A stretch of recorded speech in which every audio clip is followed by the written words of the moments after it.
What are salary bands and how are they used? In my 10-plus experience in HR, I used two different types of salary bands, and I will speak about their pluses and minuses.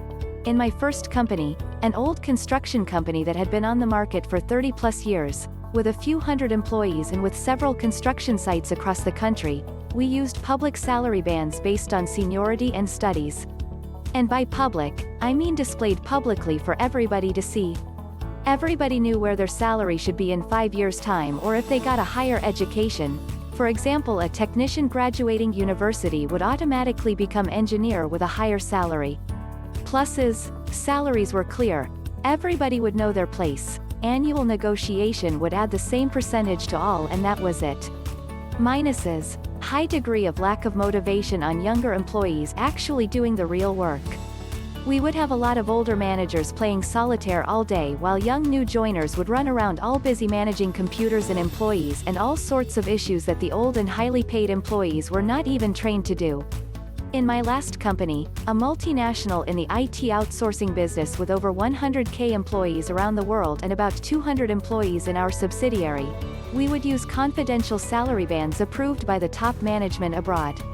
Employees would get a percentage increase in salary at the beginning of the year inside the band. Deciding the percentage was based on the annual performance review. Bands were created as a minimum, middle and top level. Each would have 3 numbers and would reflect employee language skills and IT skills. English was the lowest paid since there were a lot of English speakers on the market, then French, then German and other languages. IT skills were also considered and would place the employee on a lower or higher level. Getting to the top of the band would mean staying there unless you changed position or language. Support functions and management would have individual negotiations in salaries, not specific bands. Bands were confidential, but we knew people would talk about their salaries, so each year we would buy salary reports in our niche from companies creating such reports in order to make sure we are within industry ranges and that our employees are not interested in a competitor with slightly higher figures. Especially low-entry employees tend to leave for any amount slightly better.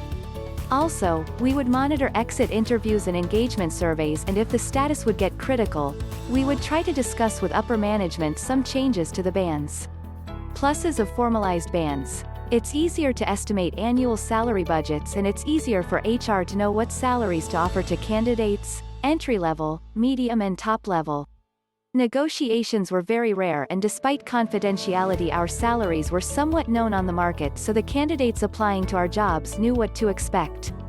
And lastly, minuses: top performers were very difficult to reward as we wouldn't be allowed to go above the band by top management.